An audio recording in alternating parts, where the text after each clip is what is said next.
All right, one thing we haven't done in quite a long time is watch or comment on a board gamer video. So this one is titled "Invisible Players Are Ruining the Game. Are the Devs Listening?" Right off the bat, the answer is definitely yes, but it seems like it's not as much of an initiative as it was before. So let's see. Hello and welcome to some more Star Citizen. We're going to talk about the very major issues with players being invisible in Star Citizen, with some CIG responses to that now, and ship balance. So, I mean, they've been responding to it for months, but it is not going smooth. That's for sure. Like, players are going invisible just randomly. Like, we used to think it was only on death. It's now all the time. CIG even listening. Star Citizen has a major problem with desync and player invisibility, and has for a while now. More recently, this was very obvious when Cloud Imperium ran the Jump Town dynamic event, which tasks players to hold a structure where two dispensers keep on producing valuable goods, and you take those goods back to your ship. There's lots of player conflict, pew pew pew pew pew. This highlighted how stressful and broken FPS mechanics could be when someone's invisible. You just randomly die. You just suddenly get attacked by some... This isn't just FPS, though. So if you're invisible, the ship you're in is invisible as well. So Ghost Hollow, my last experience at Ghost Hollow was flying down to the surface, and out of nowhere, my ship just shutting off because an invisible ship used distortions on me. That's invisible. You might have been there for ages. You might have just got there. You might not see anyone at all. It's really annoying. And it was a player we had killed previously. This has happened for ages, and it's not just players and people running around. It's also ships, and not just random players. It can be your party members as well. It's a known problem. It's happened for a while. It's just exacerbated and more obvious during certain times. Cloud Imperium need to fix this, as it ruins the game, and it feels on some level Star Citizen is almost in a fantastic place. There are some things that almost work really well, like these dynamic events, if you didn't have invisible players, if you didn't have some of these problems. Dynamic events working really well. If we didn't have invisible players, that is a huge stretch, sir. Because Xenothreat, any Xenothreaters out there? Any one server FPSers?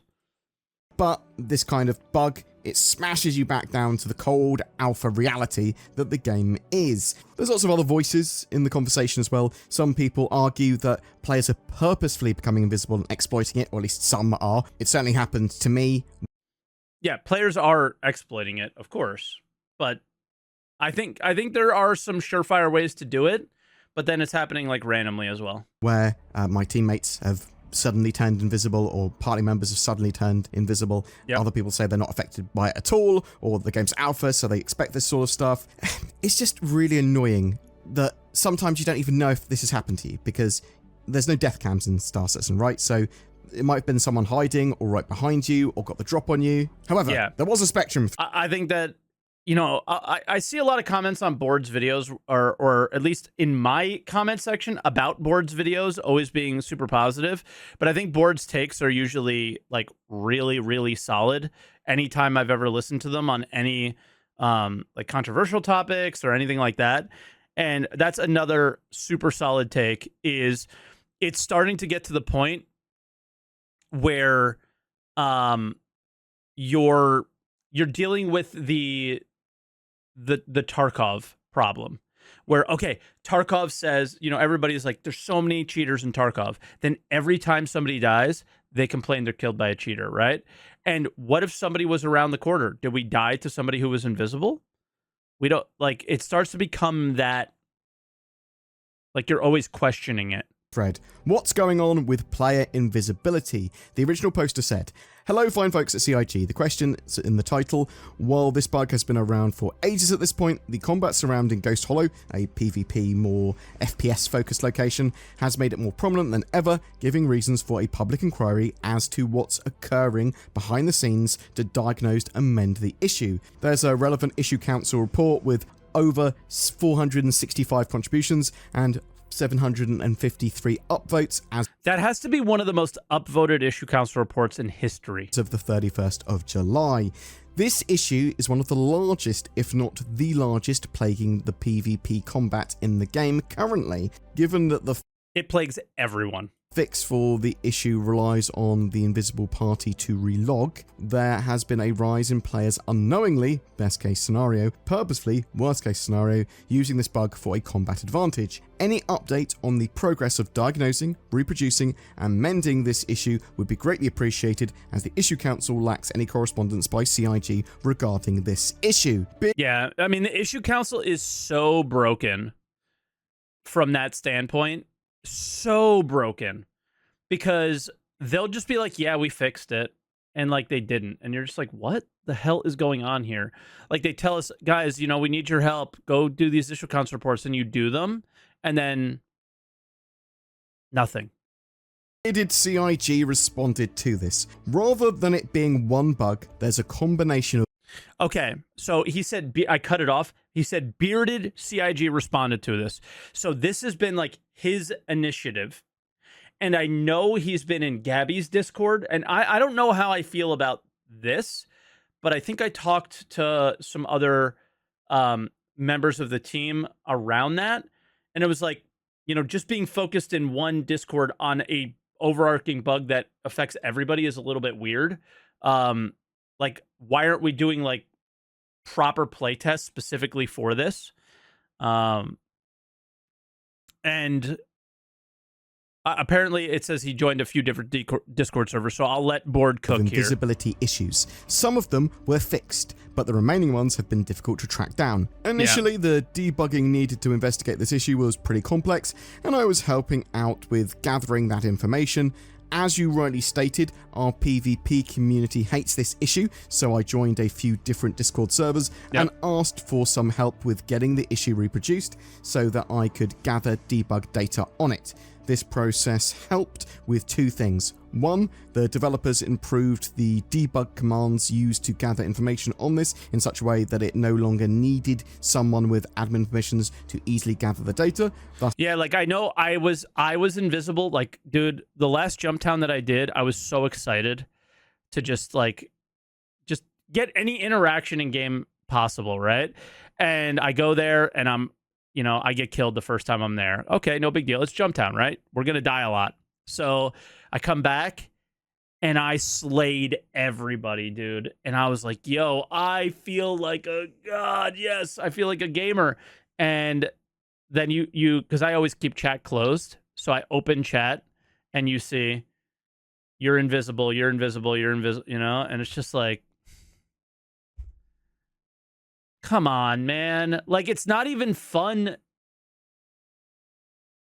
for the player that's invisible, right? Like, it's bad all around. It's allowing QA to get the developers the information they needed. Two, it helps us discover that there were multiple invisibility issues. The current state of things is that we need to see if the issue is still happening in 3.20, as there have been a number of changes to the code related to what might be causing the issue. If we end up continuing to see invisible characters, we'll start gathering debug information again and iterating on tools we're using to do that until developers can find a fix for the issue or issue. Beautiful. Absolutely beautiful. That is what we need. That's what we need here. Like, I love that. Why aren't we here? Like, it drives me nuts the way they communicate to us.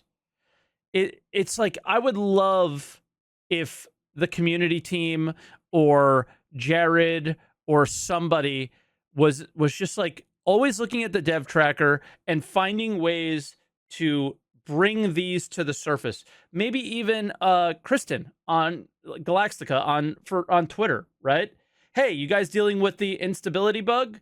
or invisibility issue, check out this thread here. We had a response from our developers on it, right? Bang. Like, we need more coordinated. Like, I didn't even know this was a thing, and I had just looked at the dev tracker, right? So that's really, really big. But again, people are playing the game thinking, oh, they don't care. They don't care. Are the devs listening? Like, that's why this person's making this post. Meanwhile, Bearded has made multiple posts around this issue. If I'm not mistaken, right?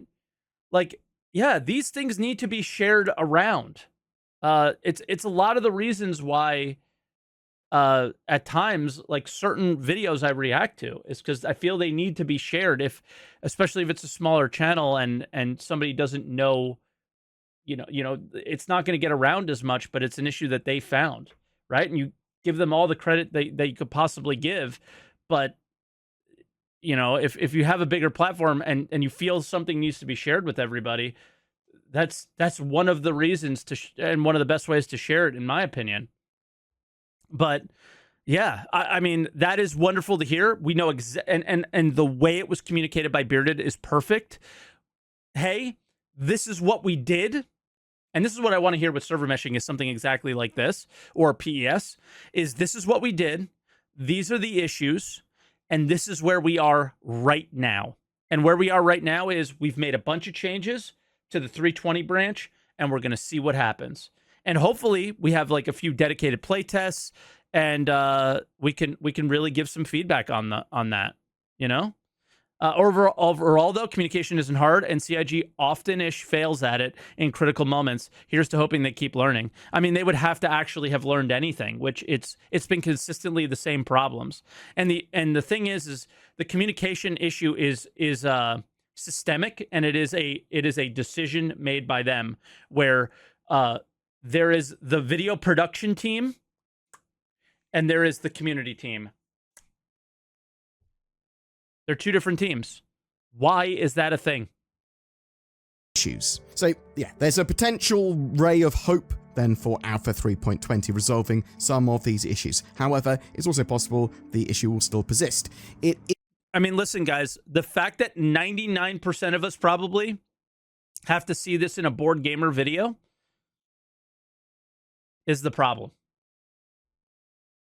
Is, however, some... you can highlight this as Board Gamer, but many people should have known about it, and I guarantee many people don't. Something very much known by Cloud Imperium Games, and they are actively trying to fix it. We will have to wait until 3.20 to see where we are. I hope they fixed it. It's so urgent for that sort of stuff to be dealt with, if at all possible. A lot of it might be like, oh, we actually need to overhaul the netcode, and we are working on that as we push towards server meshing. There's lots of things that are like, it's on the cards to fix, and it is not a Wolverine set. 100% fix it, but we're not there yet. There's lots of stuff like that could be happening as well. There was a follow-up question from a backer, basically saying, the fact you've had to go on Discord servers is a major problem with how the issue council is now. So that should all be able to be done on the issue council. Are there ways that maybe Cloud Imperium could do some PTU playtests, focus testing and posting about this sort of stuff, things that appear in game, things that appear on This Week in Star Citizen or Inside Star Citizen, and go, look, let's help So I can provide a little bit of additional context to this, because I really felt that way, and since I have some more direct contact with CIG developers than the average person, I don't like, we have a lot of CIG devs that hang out in my Discord, and I don't like, or my Twitch chat, and I really don't like when we get information that nobody else has. I hate it, right? Like, you obviously love it that they're comfortable and they're open and they're sharing more because they're excited or whatever, right? But at the same time, I really don't like that, like situations like this where there's these pockets of information that nobody can access, right? That not everyone can access. I can't stand that. And I do my best in Week in Review to share when that happens, and share those, like, kind of cut out chat messages or whatever, right? And I can provide a little bit of context here, is that keeping it really small and super focused to a small little section of, 10 people in a Discord or something like that, was beneficial to this situation. That's what I was told, and I believe that to be true. So popping in a couple Discords and trying to help out in this way is what Bearded did, because he felt, and other people confirmed that it was the better way to do it. Now, as Star Citizens, I think a lot of us want to be involved in as many things as possible. But I think, as a Star Citizen fan, I want them to do whatever is the most efficient and easiest thing to get the problem resolved. And it sounds like that was the solution for it. So to give a little additional context to that situation, those were the conversations I had. Because I actually asked, I was like, why aren't we doing a playtest for this? This doesn't make any sense. And then I was told otherwise. And I think, okay, fair enough. Because we all want the issue fixed. So whatever it takes is how I feel. I'm not going to get, FOMO or some sort of like ego about it. Like, hey, you should be sharing this with everybody, when the better solution is what they chose. Right? Track down these issues, or these are focuses at the moment. Bearded CIG again responded to this. The issue council doesn't allow for real-time debugging, and the initial investigation for this required that we catch the issue as it's happening rather than afterwards. I initially started out asking for help in our Spectrum testing channels, but no one that was online was having luck reproducing the issue. As these things tend to go, it's easy to get it to happen when a developer isn't watching. Because of that, I had to ask for some additional help, which resulted in me getting the data we needed. So, me personally, I think it'd be great if Clan Imperium had current known issues and testing focus and all that sort of stuff on the launcher and available in game. Have issue council integrated into game. That would be fantastic, and just highlight big issues that are happening and things that need to be tested. I don't see why CIG don't do that. I think it would be really, really useful. I'd have to agree. I mean, the thing is on Spectrum, they have feedback threads, right? But the issue council is certainly lacking some functionality. There's a thread as well that I want to talk about on ship balance and annoyance at the Ares recently. So we've talked about this thread before, but it's expanded out somewhat, and I want to talk more about the more generalistic ship balance and combat balance they're doing, as well as a really interesting thing that CIG's Ryogi Clat responded to. What is your definition of pay to win? Pay to win for me means that you get measurable competitive advantages in-game. Our vehicle combat system is not set up for that. All ships are meant to have pros and cons based on the given ship brief, and during... Now, before we move on and listen to what he has to say, the only thing you need to read is one sentence. Our vehicle combat system is not set up for that. Right? So I think that's the idea here. Is he's got combat tunnel vision a little bit and doesn't recognize, some of the issues here, but he will address it later in the tuning process.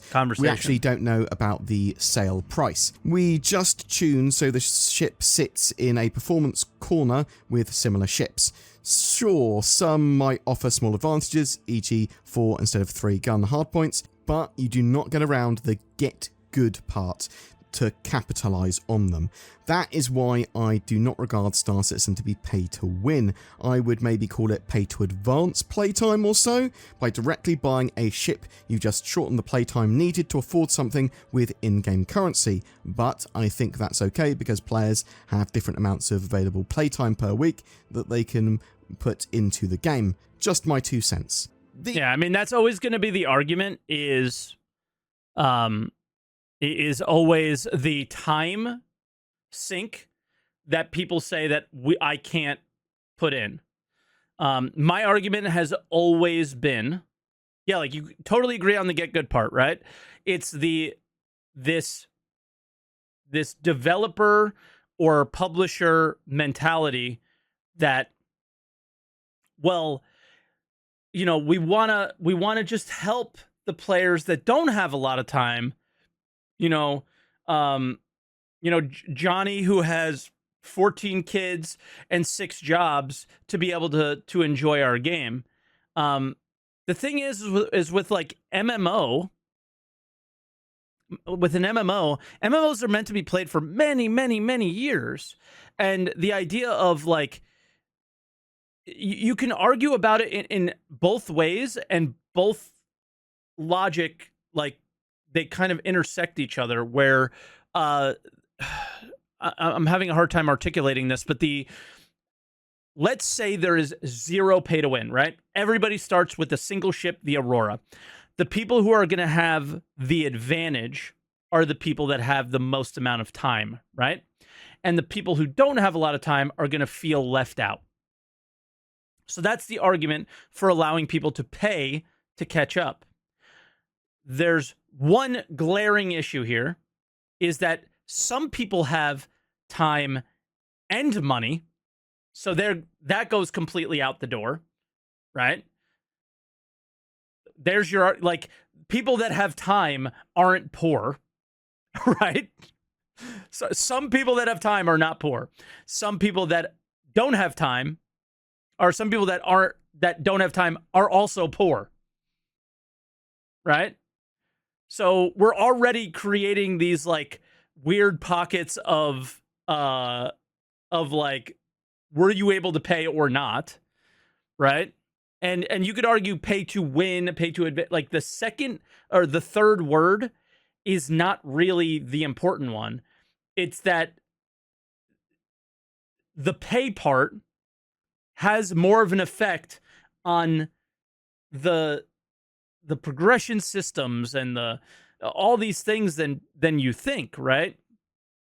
And again, I think that my argument has always been there are some like very grand achievements in the game. Like a lot of people point out the 890 jump as being pretty big deal. Well, every time you see an 890 jump, for the most part, you know that person didn't purchase it with in-game credits, right? So it doesn't have the same allure or excitement or whatever around it. It's hard to argue that there's any pay to win in a current system that has no winning. Where they have never explained what winning will feel like. But there will be winning when the game is out. Winning at Jumptown, there will be winning in good locations that you've purchased for either real money or in-game money. There will be winning, okay? I'll give you one example of pay to win. You have an Orion, a Mole, the RSI mining ship, and the Prospector, and you go out on day 1. You mine all the material needed to build a base. You already have a Pioneer, and you purchase the closest landing zone to Hurston, Microtech, or whatever, right? A location that somebody wants. So here's the deal. If I want something and you get it quicker because you paid, you may not feel that you've won anything, but I feel that I lost. Does that make sense? That's my view of pay to win. Is if I have time and you have time, and I'm not paying because I want to play the game, and you're paying because you don't, because this situation opens up that advantage that you gain, I lose that location that I would have wanted to purchase. I possibly lose on the Jumptown scenario. I disagree, it's not a win. Well, I don't really care what you think, because in this case, I'm explaining to you, this is all subjective or objective. It's whatever you feel it is, right? Like, things are never going to be fair, exactly, and that's basically what I'm trying to say. So if things are never going to be fair, why make the unfair things significantly more unfair by and again, I don't care if you agree, right? Like, I can only share my opinion. You asked me what my opinion was, and then you go, I disagree. My opinion is this. Okay, right? I'm just going to put thumbs up. Like, we don't have to agree, right? Some people are going to think it's pay to win. Some people are not. But you can't disagree that some people have time, some people have money, and some people have both. And the people that have both are going to gain a probably super significant advantage over others in situations where there is competition. And there will be competition in Star Citizen. And some people will win those competitions because of these scenarios that do exist. Okay? And I don't believe that is good. It is what it is.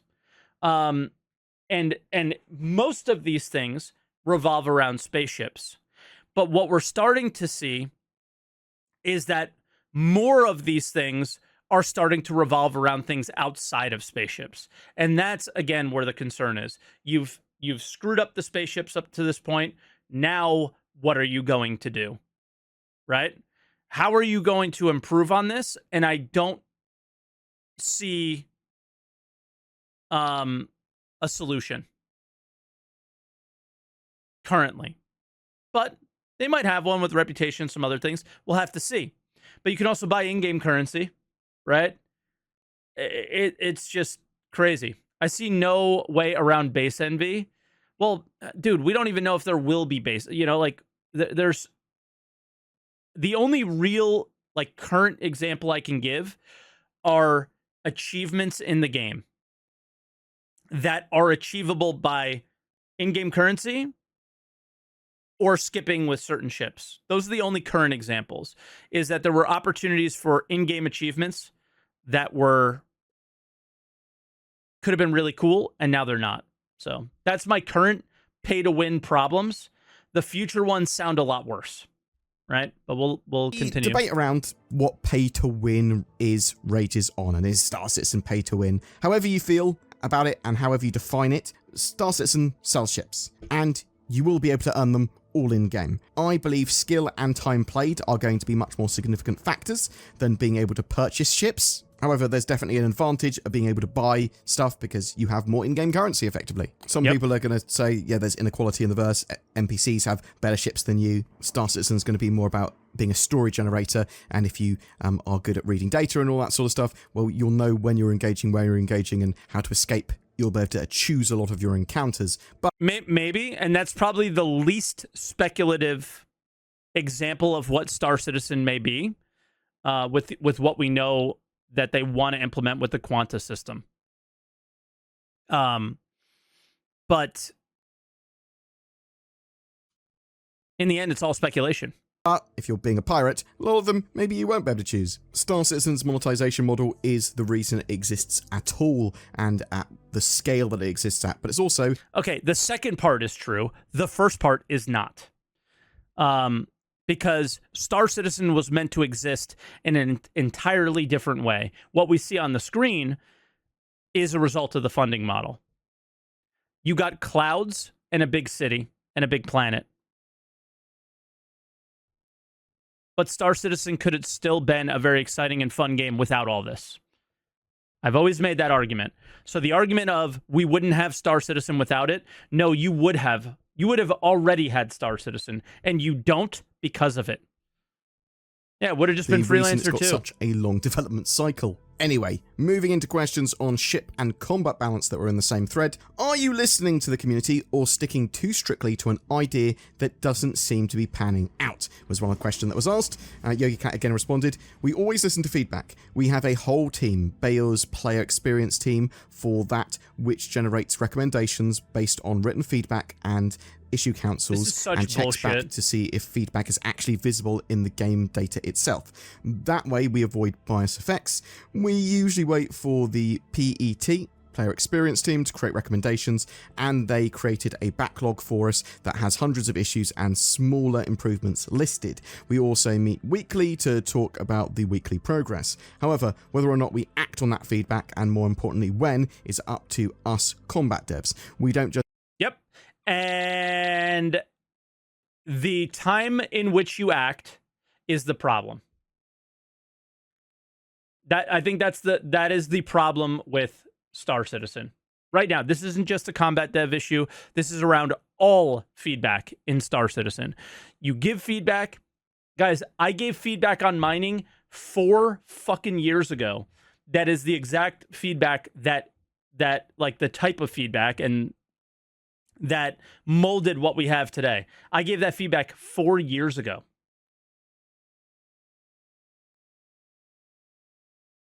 They action things so slowly. Say, nope, not going to do it. I said multiple times that the Ares needs work, and so does its weaponry, but it is certainly not as important as wider things like master modes, the gunnery system, etc. That affects all players. We know at this point that practically the whole vehicle combat geometry of Star Citizen will change with master modes and gunnery changes. Yep. So there is the question of how much work should we put into something from which we know it will... Like, I think the Ares thing was probably the best example of acting on feedback. And a lot of people don't like it because it was a nerf of a ship that they purchased for real money, as well as a ship that was... well, largely overpowered and a lot of fun to fly, right? So, you know, one-shotting ships and seeing lots of explosions and winning is very fun. And I think that people are blinded by that, and it was a really good time. And it was what they were kind of hoping a medium fighter would feel like. And sorry, one-shotting ships is not like that. I don't think that that's a good thing in any situation, right? Especially when it didn't take a whole lot of skill to do so. So, in comparative to what it should be. So, with that, they actioned that feedback immediately. This is the best example of the feedback loop working. And we're giving them crap about it. It's so not fair to them. It's so frustrating to see this. This was the only time that they've actually actioned feedback quickly in the last, like, couple of years, I feel like. Change soon. Specifically for the Ion, we actually invested some time a couple of months ago to create a charge mechanic, but we couldn't get the required assists from 2 other teams. So I decided to shelve that work for the time being until those resources become available. So the perceived lack of feedback is not proof that our approach doesn't work. We simply didn't get there yet. The combat... Bro, because you didn't get there means this approach doesn't work. Like, it is broken. Like, it is broken.